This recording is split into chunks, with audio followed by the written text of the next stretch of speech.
कि सर जी मेरे शौहर हर वक्त मेरे काम में नक्स निकालते रहते हैं, मेरे से प्यार नहीं करते।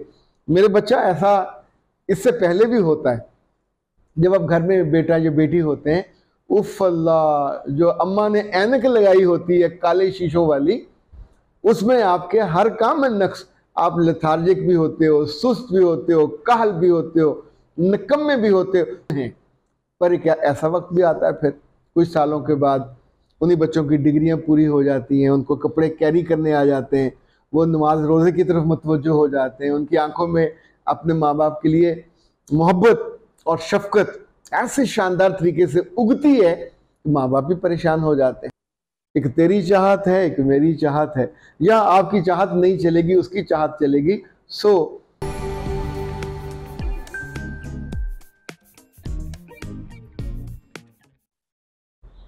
बिस्मिल्लाहिर्रहमानिर्रहीम। खातिर हज़रात, मैं हूँ अख्तर अब्बास और आप सबको मेरा सलाम पहुँचे। उम्मे ज़ुबैर ने बड़ा दिलचस्प सवाल किया है। वो कहती हैं कि मेरा बेटा इस वक्त 17 साल का है, पर अपनी चाहत में वो पागल है और मुझे नहीं समझ आता मैं उसको कैसे समझा पाऊँ कि वो अपनी चाहत में कामयाब नहीं हो पाएगा। अच्छा, ये लफ्ज़ ऐसा है कि बहुत साल पहले, मेरा ख्याल फर्स्ट ईयर या सेकेंड ईयर में मैंने ये सुना था, और वो एक हदीस थी जो उमर इब्ने अबी उमर से रवायत थी, और उसके अल्फाज ये थे, एक तेरी चाहत है, एक मेरी चाहत है, और होगा वही जो मेरी चाहत है। अच्छा, बाद में मुझे थोड़ा इश्तियाक पैदा हुआ कि इस हदीस को आमतौर पे हदीस कुदसी कहा जाता है, लेकिन ये हदीस कुदसी नहीं है, ये बहुत बाद में हज़रत हसन बसरी से ये रवायत है। तो मैं आज आपको उसका वो पूरा बताता हूँ। तो इंशाल्लाह उम्मीद है कि आपके बेटे का मसला, ये नवादुल असूल ये किताब है अहादीस की, उसमें ये पहली दफ़ा दर्ज थी और हज़रत हसन बसरी से इसको रवायत किया जाता है। और ये अल्लाह के रसूल सल्लल्लाहु अलैहि वसल्लम से रवायत नहीं है। हज़रत हसन बसरी ने कहा कि उन तक जो बात पहुंची कि अल्लाह ने हज़रत दाऊद अलैहिस्सलाम से फरमाया, ए दाऊद, एक तेरी चाहत है और एक मेरी चाहत है, बस अगर तुम मेरी अपनी चाहत को मेरी चाहत के ताबे कर दो तो मैं तुम्हारी चाहत के लिए भी काफ़ी हो जाऊंगा, यानी तुम्हारी चाहत भी पूरी कर दूंगा, और बहरहाल होगा वही जो मैं चाहूँगा, और तुम्हारी चाहत मेरी चाहत के ख़िलाफ़ है तो मैं तुम्हें तुम्हारी चाहत में थका दूंगा, यानी पूरी कोशिश के बावजूद तुम्हारी चाहत पूरी नहीं होगी, और होगा तो फिर भी वही जो मेरी चाहत है। खातिर हज़रात, ये जो दिल है, अगर कभी बात उसको समझ आ जाए तो बहुत आसानी हो जाए। हमारे दिल को समझ नहीं आती। अब मैंने बहुत दफ़ा देखा ख़वातीन हज़रात इस पर परेशान होते हैं, और ये परेशानी ज़ाहिर है आपकी ज़िंदगी को बेचैनी से, दुख से, खौफ से भर देती है। जो रिस्क है ये भी दो तरह का होता है, जैसे कि तेरी चाहत है कि मेरी चाहत है, तो रिस्क भी एक मेरा रिस्क है जो मैं ढूंढता हूँ और मुझे तंग करता है। वो आगे भागता है, मैं उसके पीछे पीछे लपकता हूँ और वो पकड़ाई नहीं देता। पर एक तेरा रिस्क है जो अल्लाह ने तय किया हुआ होता है, वो बंदे का पीछा करता है। और आप आजमा के देख लीजिए, जिस रिस्क के पीछे हम भागते हैं पागलों की तरह, वो हमारे हाथ नहीं आता, पर वो रिस्क जो अल्लाह ने हमारे लिए रखा होता है, वो हमारा पीछा करके हम मर नहीं सकते जब तक वो रिस्क हम तक पहुंच ना जाए और हम उसको खा न लें, हम उसको इस्तेमाल ना कर लें। एक तेरी चाहत है, एक मेरी चाहत है, एक तेरा रिस्क है, एक मेरा रिस्क है। अच्छा, इसी तौर पे इख्तियार का मामला है, एक तेरा इख्तियार है, एक मेरा इख्तियार है। हम में से बहुत से लोग वो हैं जो अपनी ज़ात पर भी पूरा इख्तियार नहीं रखते। सुबह कुछ, दोपहर कुछ, शाम को कुछ होते हैं, पर वो दुनिया पे इख्तियार रखना चाह रहे होते हैं। तो मुझे ये लगता है कि अगर इंसान सबसे पहले अपने आप को फतेह कर ले तो फिर दुनिया को फतेह करने की बात भी करे।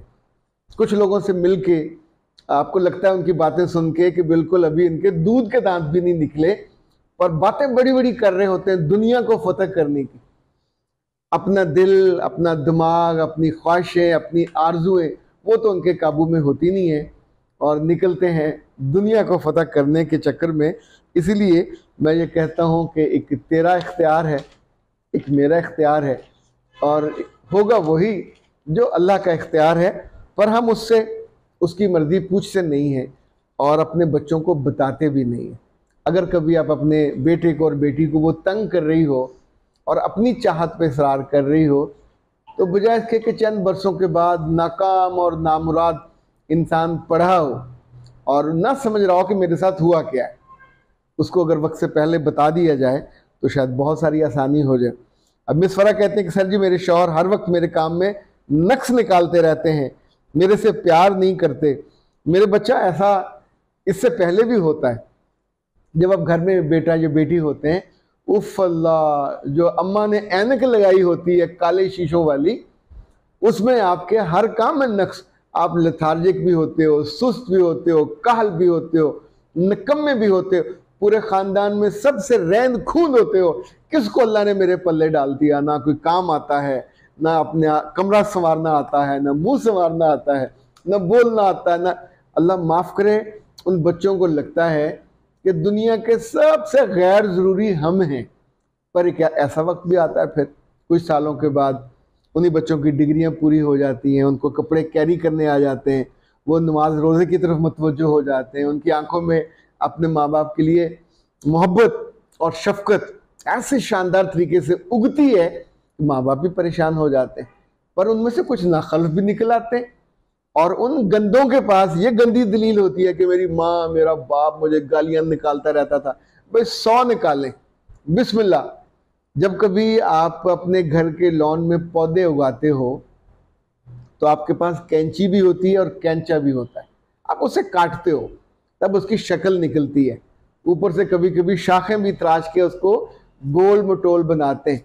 ये जो मेकिंग है, मेकिंग में इंसान को तकलीफ होती है। अब फरा बीबी आपके मियाँ हर वक्त आप पे जो नक्स निकालते हैं, तो ये सोचो एक लम्हे के लिए मियाँ पे गुस्सा किए बिना कि मियाँ भी दुनिया में 30 साल से तो आया हुआ है, उसने अपनी माँ देखी, बहनें देखी, चचियाँ ताइयाँ, कितनी औरतें देखी होंगी, उनके घर की सफाइयाँ देखी होंगी, उनका सलीका देखा होगा, उनकी बद सलीकी भी देखी होगी। उसने अपने दफ्तर में लड़कियाँ देखी होंगी, खूबसूरत, खुश जुमाल, खुश खसाल, खुश लिबास, तो वो चाहता होगा कि आप वैसा बनो। अब उसके रोल मॉडल्स में कुछ चेहरे, कुछ सफाई, कुछ नफासत, कुछ कामों का जायका मौजूद है। जो बेटी अपनी माँ को समझे उसको डांट नहीं पड़ती, और जो बीवी अपने शौहर को समझे। कोई भी बेटा शौहर पागल नहीं होता। ये जो पागल होते हैं ना, इनकी आंखों के आई बॉल इकट्ठे हो जाते हैं, यानी वो ऐसे नहीं देख सकते, वो देखेंगे भी तो आप घबरा जाएंगे कि ये किधर, मैं अब वो करके नहीं दिखा सकता आपको।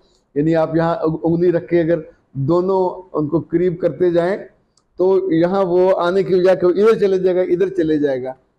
तो पागल लोग स्टेज पे बैठ के निकाह नहीं करवाते। पागल लोगों के मुंह से रालें टपक रही होती हैं, काम नहीं कर रहे होते, जगह जगह लोग उनको वट्टे मार रहे होते हैं। तो अगर आपका मियाँ कोई जॉब करता है, काम करता है, तो सैकड़ों लोगों से मिलता भी तो होगा ना। अगर वहां से किसी ने सर्टिफाई करके भेजा है कि he is ill, mentally sick, okay, फिर इलाज कराइए। पर ऐसे तो थोड़ा सा आपको गुस्सा कम करके, जो अकल आपने कहीं रखी हुई है पीछे संभाल के, उसकी पोटली खोले, फूंक मारें, उसे इस्तेमाल कीजिए, ताकि जो मियाँ के दिल में है, जो आपसे वो एक्सपेक्ट करता है, जिंदगी भर उसने आपको लेके चलना है, उसकी माने बिना। एक तेरी चाहत है, एक मेरी चाहत है, या आपकी चाहत नहीं चलेगी, उसकी चाहत चलेगी। सो उसको प्रायोरिटाइज करें, उसको पहली तरजीह दें। घर में बच्चे अपनी माँ की चीज़ को, चाहत को तरजीह दें तो चीज़ें बहुत आसान हो जाती हैं। चीज़ों को प्रायोरिटाइज करके रखें तो अपने वक्त पे आम तौर पे फिर आपको खुशी और सहूलत मिलती है, वरना फिर दुख और तकलीफ मिलती है। अख्तर अब्बास को दीजिए इजाज़त। अस्सलाम वालेकुम।